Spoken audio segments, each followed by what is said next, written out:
Welcome to the Theological Lens, where our goal is to see the world, our daily walks, and our worship transformed by the truth of Jesus Christ. Our content is saturated with Scripture, overflowing with faith, and rooted in the good news of the cross. Each episode will proclaim the name of the Lord, calling us to submit to His ways and live lives that glorify Him. With hearts full of thankfulness, we'll explore how Jesus shapes everything, our decisions, our worldview, and our worship, always pointing back to the hope and transformation found in Him. Hello, and welcome to the Theological Lens. My name is Dr. Lynelle Buchanan, and I'm so glad that you chose to join me today. We have been working through some lessons that God has been teaching me through some really difficult circumstances in my life.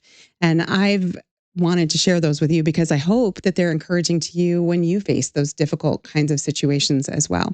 So that's my goal for today. And the topic that we're going to drill into today emanates from some things I want to give some background to.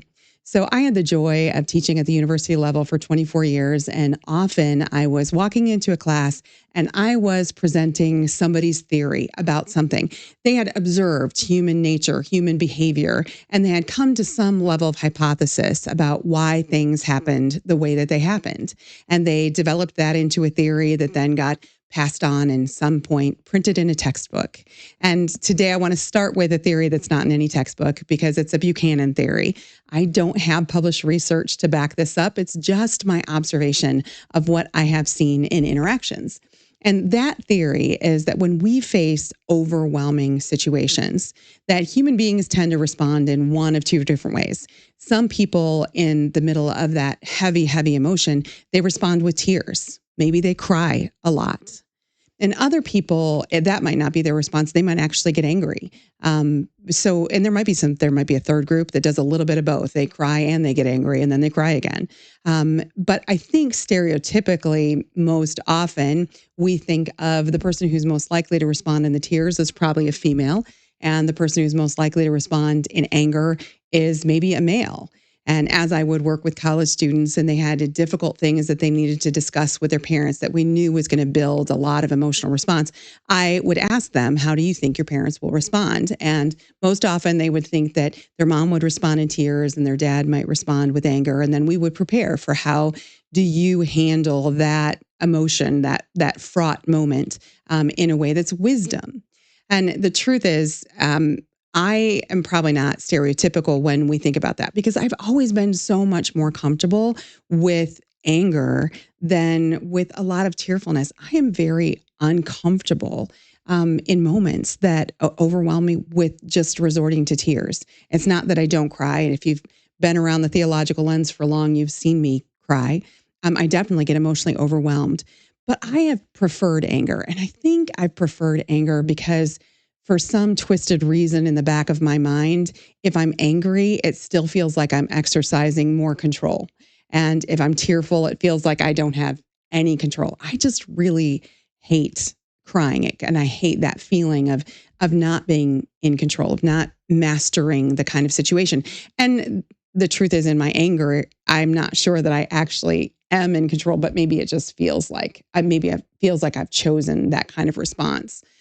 So in that volatility of that moment, anger for me has been something I've had to contend with my whole life. And so I had a friend at CSU, and I would go into her office when I was dealing with some situation that I was trying to figure out how to process through. And I would walk into her office and I would tell her that I was frustrated about something or there was something that was bothering me, because those were terms that sounded godly and probably more godly than walking into her office and saying, I'm really ticked, I'm so angry.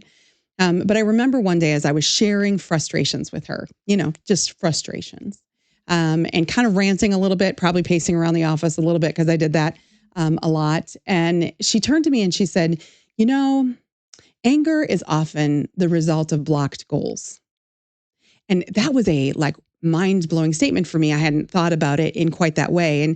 And in one little statement, she had accomplished two very important things. First of all, she had distilled out of that frustration terminology the fact that what I was really contending with was anger. It wasn't frustration. It wasn't irritation. It wasn't anything that was that sanitized. It was anger in my heart. But that second part was important to me too, because in saying that anger is usually a result of blocked goals, first of all, she put it clearly in my responsibility. This is in the sphere of something that I am creating, not the other person isn't creating it. It's because of something that's within me. And if it's about my blocked goals, then what's really coming out of that is something that is self-centered.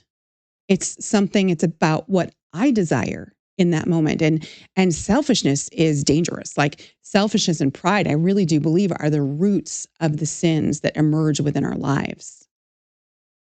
Both of those observations about my anger and about the selfishness that was probably driving that anger were priceless to me.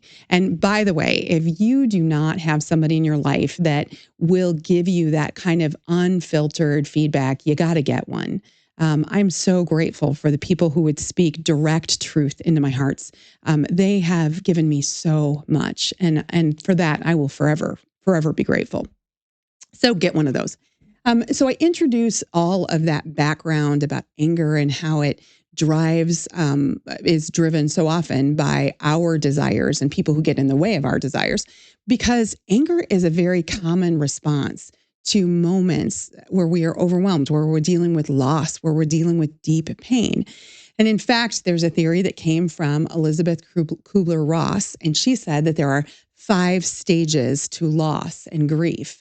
And one of the stages is actually anger. Those stages are actually denial, and then anger, and then bargaining, and then depression, and then acceptance. And she did not believe that we always worked in very linear ways through those things. But she did recognize that people were often contending with those kinds of reactions to deep emotional pain in their lives. So I want to kind of dive into like what that anger sometimes looks like in these dark paths that we're navigating, because I think there's some value to some self exploration and understanding it better.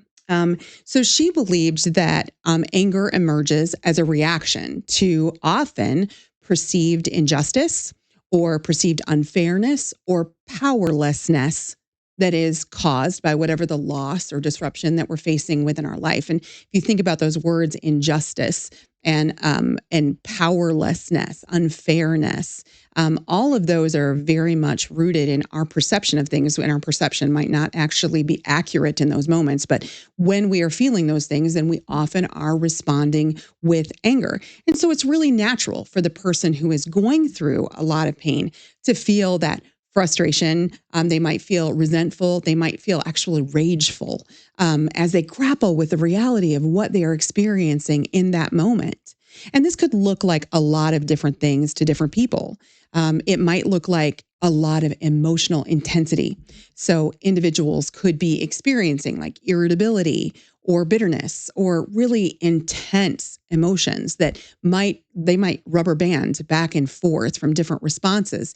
And that can manifest then in outbursts, like angry outbursts or biting kinds of sarcasm or having a short temper. We could lash out at people because of that kind of anger. And it's notable that the anger that we experience in these times could be directed inward or it could be directed outward.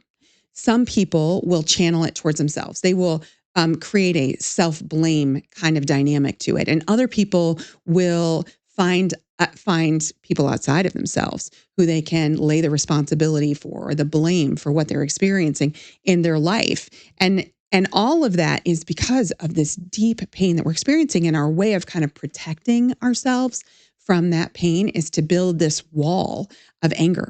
And we think that anger is going to help us cope better with what is overwhelming us in that moment. We think it's going to protect the most vulnerable parts of ourselves. And sometimes for people who are struggling with anger in the middle of these dark paths, there are some physical and behavioral kinds of signs. Like you might see these physical evidences, clenched fists or a raised voice, harsh words. Sometimes people will even like withdraw from social interactions because they're feeling so much resentment towards others in the middle of these moments. And I'll give you a couple examples that you might resonate with, or maybe not you, but somebody that you know. So, a person who is grieving the loss of a loved one might feel anger at themselves because they feel like they should have done something to prevent the loss, or they should have done something before the loss. I shouldn't have said what I said the last time we talked, or I should have reached out more. This happens a lot in cases of suicide where loved ones feel somehow that it's their fault. Or you might know of a child who, in the middle of their parents' divorce, felt like they were responsible for their parents' divorce. Like that's not a good situation. Or somebody experiencing a job loss might be very angry at their employer or their coworker or somebody who they feel like treated them unfairly or made it harder for them to be effective at their job. So maybe it's customers. And that actually, who knows, that might be true. I did work in retail for 4 years of my life, and that is a journey for those of you in retail. I have mad respect. I'm so sorry that customers are so irrational. But what happens in this processing through this pain is we can go through like waves of different stages in our grief. So we might have waves of anger that affect us. And what we do with that anger might be, we might be more healthy in one moment and we might be more unhealthy in other moments. And I think that there's no one size fits all or easy way for any of us to work through these overwhelming kinds of feelings. As people like work through that anger, they may move to a healthier place, or they may derail a little bit to a more unhealthy place. And sometimes that anger can really result in like deep stages of depression. It can result in us getting stuck in our mourning and in our difficulty. And while I do not agree with every part of Kubler-Ross's theories about the 5 stages of grief, and while I don't know that it's the most healthy way for us to deal with our grief, I do see that people are often contending with that. And the truth is, I have felt myself kind of a gravitational pull towards anger. There's just something that at times wants to default towards anger. And that is really dangerous because I could turn my anger inward. That's one way we could turn it in towards ourselves. And when people do that, they tend to have very significant emotional, psychological, physical, even spiritual kinds of implications to directing all of that anger and feelings of failure or blame towards ourselves. And maybe not you, of course, but somebody you know has dealt with that. And that cycle can become one that is so deep in the self-criticism and in the self-blame that it can be really difficult to get out of.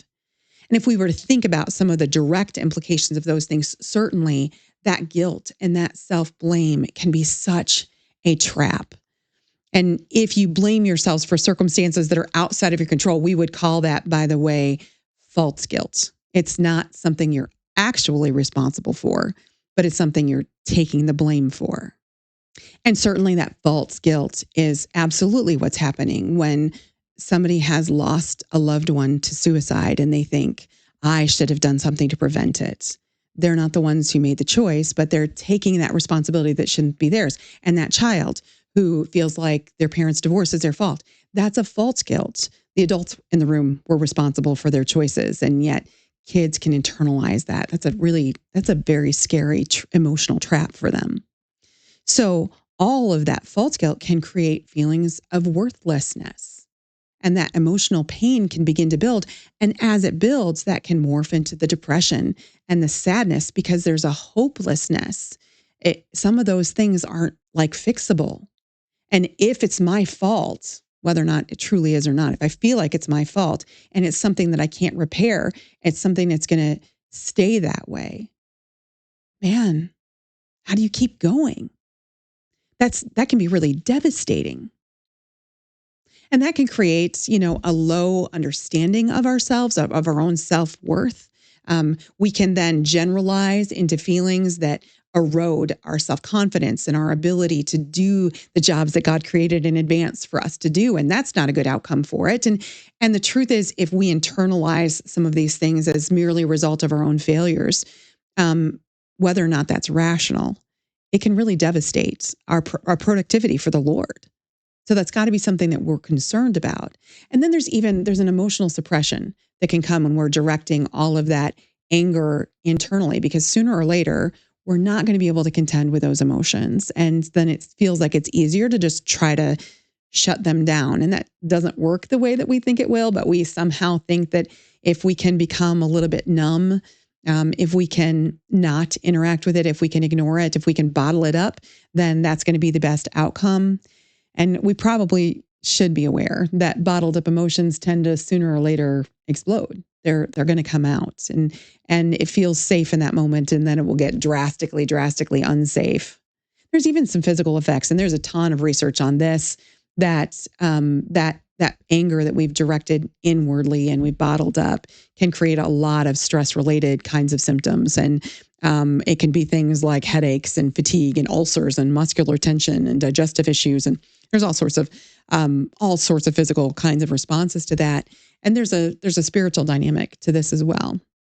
Because when we have chosen to blame ourselves for things that God doesn't hold us responsible for, then it's not easy for us to go to Scripture to find the forgiveness for things that God has not said need forgiveness. And so that can really be a disruption to our walks with God when we're like taking all of that anger and projecting it inward. And then, behavior, this comes out in our behaviors. People withdraw, people isolate, they tell themselves lies. They tell themselves things like, I need to stay away from people because I mess everything up. I'm always the problem. I wreck everything. Nobody wants me around. And those messages are not conducive to us living life more abundant that God has called us to in the body of Christ. It pulls us away from the people who are both supposed to be ministering to us and we're supposed to be ministering to them. So that withdrawal and isolation is really very bad, and that builds into loneliness and so much unproductive stuff that's kind of wrapped up into those things. And in some cases, this results in some real serious self-destructive behaviors.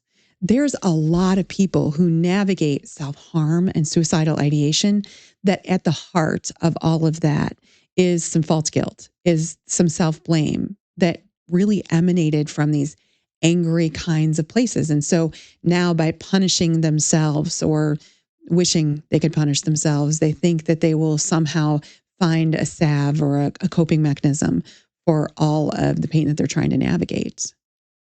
And all of that, just unhealthy kinds of dynamics that have some really serious long-term consequences. If we let that kind of live in our lives, first of all, it is going to prolong our grief. We are not going to move through the emotional difficulty in healthy kinds of ways. And we're going to separate ourselves from the very support systems that could help us in that time. And for many people, this has resulted in mental health issues, like significant mental health issues and significant relational damage. None of this is a good outcome.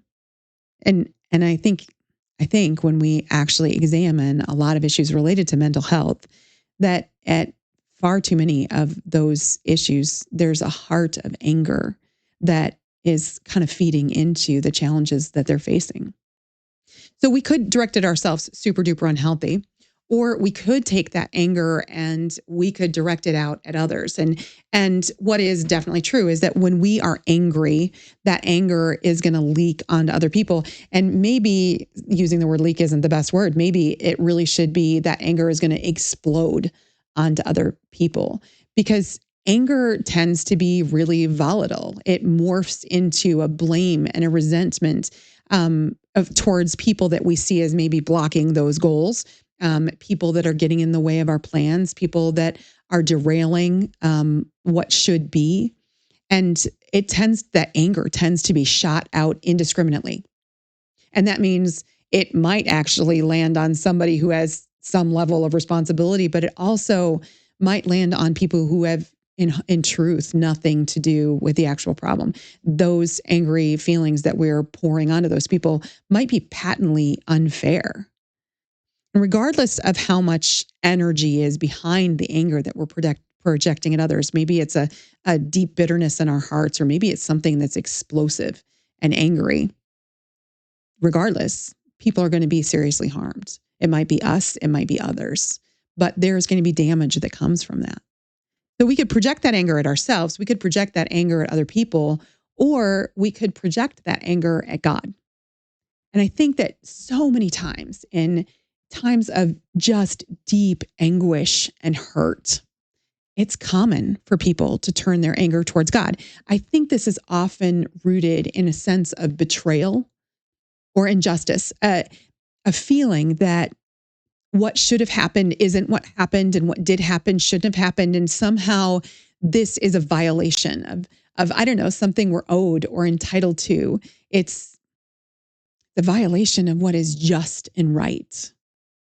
I was listening to this week's Breakpoint podcast. It's one that I really do recommend. So if you have not yet discovered the Breakpoint podcast, it comes out of the Center for Christian Worldview.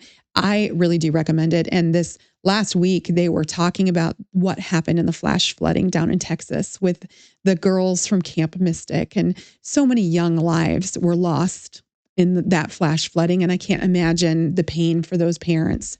And as they were talking about it, one of them pointed out that in times like this, our hearts hurt because we yearn for what is right, what we see as right, and children being harmed just doesn't seem right.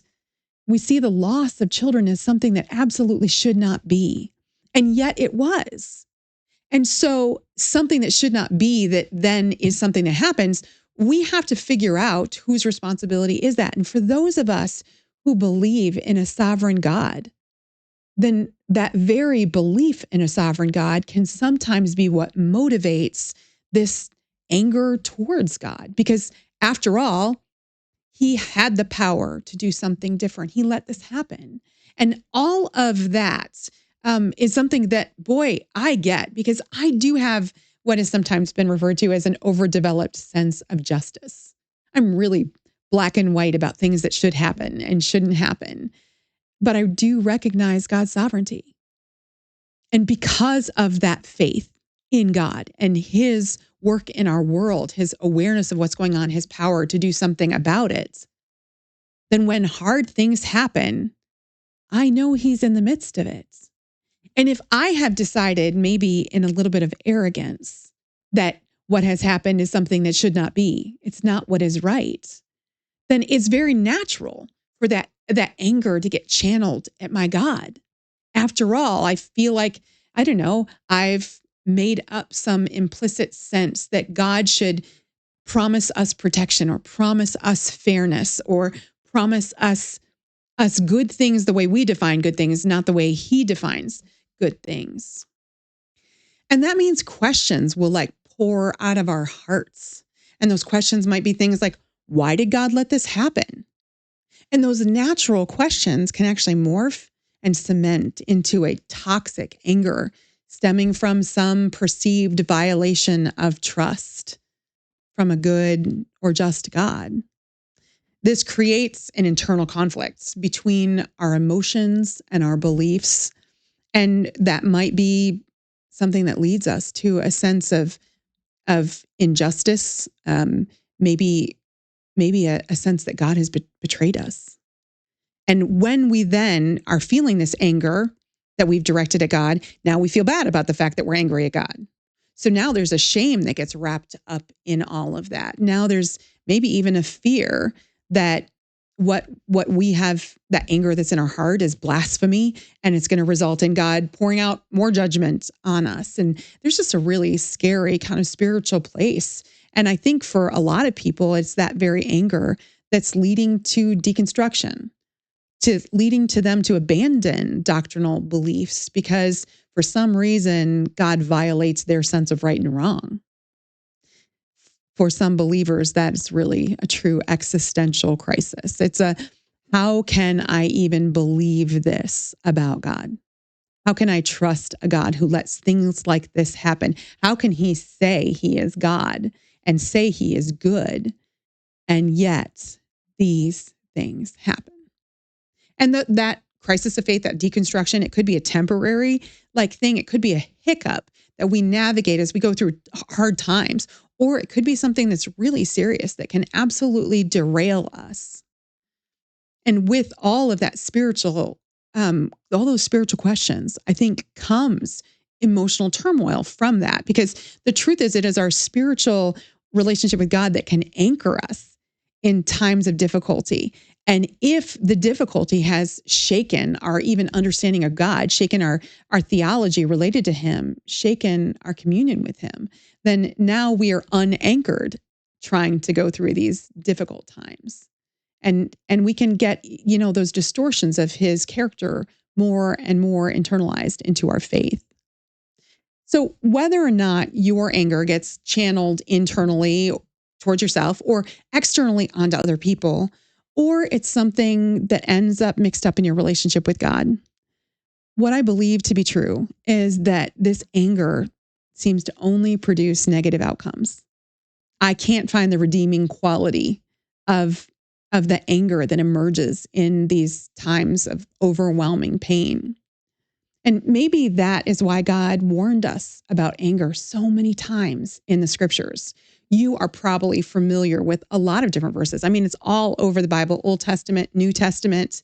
There's just warnings about anger. And by the way, not just our own anger, it's also warnings about whether or not we should have a lot of close relationships with people who are angry, because that anger can end up contagious into our lives. When my kids were small and they dealt with things that they were very angry about, I would remind them of the verse in Proverbs that says, an angry man is like a city without walls. It's a warning that our anger leaves us unprotected. Like there's other attacks that can come and we won't be able to defend ourselves when we're angry. And we got to see lots of illustrations of that when our kids were playing youth sports, because there's nothing like youth sports, especially I think the male sports, to watch people get good and mad and then craziness ensues. Yeah, that anger welled up. And then when other temptations arose to respond in wrong kinds of ways, they weren't able to protect themselves. An angry man is like a city without walls. Or you might be familiar with this verse in Psalms chapter 37, verse 8. It says, refrain from anger and turn from wrath. Do not fret, it only leads to evil. And I think what this verse is teaching us is that we have to trust, instead of giving over to anger and fretting, especially in the face of injustice, if you look at that broader context of that chapter, because that anger and that fretting is going to lead to evil. It's going to lead to other wrong things. And I don't think this passage is talking about it leads to other wrong things that come from other people to us. I think instead it's saying if we nurture that anger in our hearts, it's going to lead to other evil in our hearts. It's going to bleed into other wrong responses. In Ephesians chapter 4, Paul teaches this. He says, in your anger, do not sin. So apparently there is a way to be angry and not sin. But then he says this, do not let the sun go down on your wrath, on your anger. Do not give the devil a foothold. I think what he's teaching us is that trying to hold anger over time is really dangerous, because we cannot hold anger for long without giving the devil a foothold. And I think even though that verse seems to indicate that there's a place to be angry and not sin, I just tell you, in my life, I haven't found that place. I cannot hold anger for long without it bleeding into a lot of other sinful things. I just can't. Anger is so dangerous for me. So that passage, I think, is really important for us to recognize. This has to be something that we are getting rid of, that we are not trying to hold on for long. I appreciate in the book of Colossians, this verse, it says, but now you must put them all away. And he includes anger and wrath and malice and slander and obscene talk from your mouth. And there's a whole bunch of words in there that are about that negative emotion, anger, wrath, malice. All of those words have nuances, but they teach us about these sinful ways of viewing other people, maybe other situations. And these like angry behaviors are grouped with a lot of other destructive things too, as things we've got to get rid of. We've got to not allow them to live in our hearts. And then the passage that probably is my favorite is in the book of James. In James chapter 1, verses 19 and 20, it says this, my dear brothers and sisters, take note of this. Everyone should be quick to listen, slow to speak, and slow to become angry, because human anger does not produce the righteousness that God desires. James is telling people to prioritize listening. He's telling us to kind of step back, I think, from our arrogance and learn, listen well. And then he's warning us. Nurturing that anger in our hearts is never going to lead to godly outcomes, the outcomes that please God. That's not it. Instead, that human anger usually leads to very unrighteous actions. Now, after all of that, why is the topic of anger something that was so important to me in regards to my lessons that have been learned in the dark? Well, I think for many of us, the closure of CSU seemed like something that was not supposed to happen. It didn't seem like the right outcome. For us, we saw God working in great ways through and in CSU. So obviously, a school that was glorifying God, attempting to please Him in everything, that should keep functioning. After all, there are a lot of other schools that's not their goal. They're still in business. So I think for many of us, there was a perception of this isn't right. And that could very easily morph into aspects of injustice and maybe betrayal. And we could turn that betrayal internally. We could say, somehow I failed in keeping CSU open. Or we could look to who can we blame? What department, what administrator can we blame for the closure of CSU? Which board member? Or we could turn to the Lord and say, how could you let this happen? And for me, I think there's been moments where I've kind of been tempted to go in all of those directions. What more could I have done to keep the school afloat?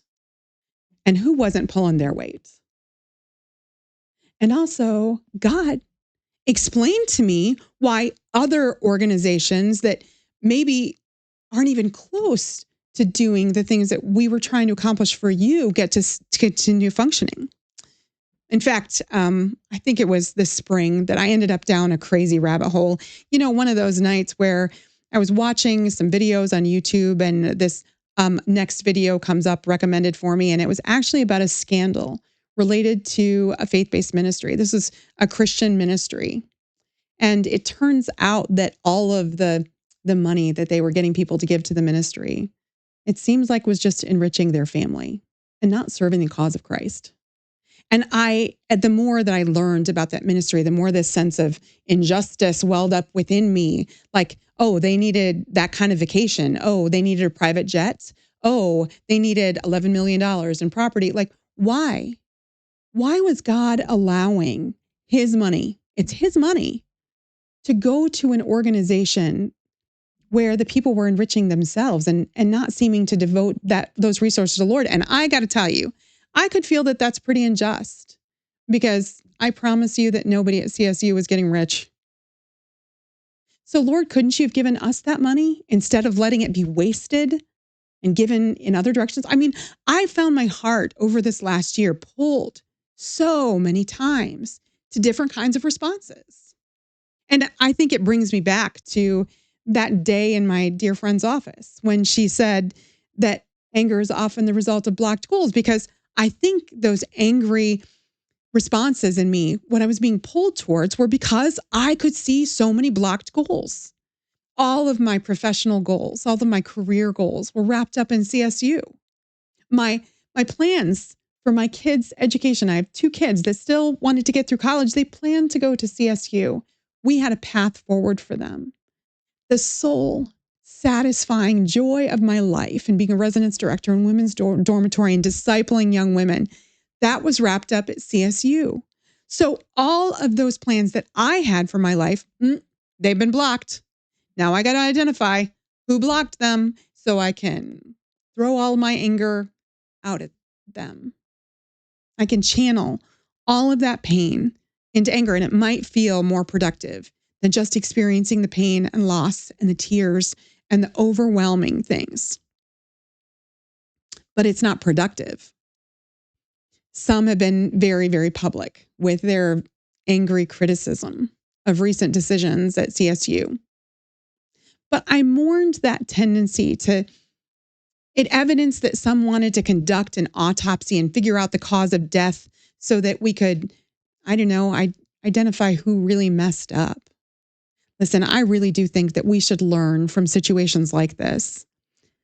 But for so many, it seemed like those endeavors were less about learning and more about angry and maybe even arrogant judgment.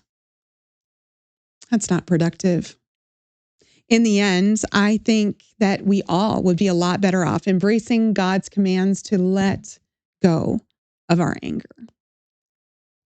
So if you are walking through your own darkness, I want to encourage you to channel the pain into open communication with God, even if that communication with God is lament, even if it's complaints. There's a place for that. We find that in the Psalms where they just pour out their anguish before the Lord.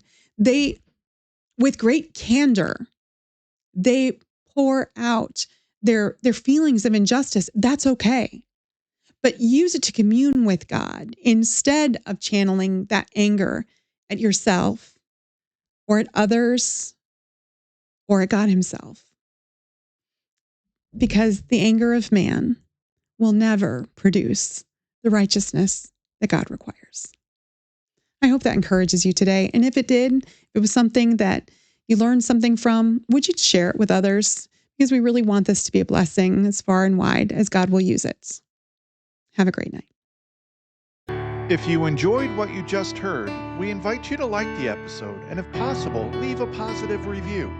If you know someone who could benefit from this content, please share it on your social media. We also ask that you subscribe and follow so that you don't miss any of our upcoming episodes. We are so glad that you chose to be with us today. We hope that you will join us again next week on The Theological Lens.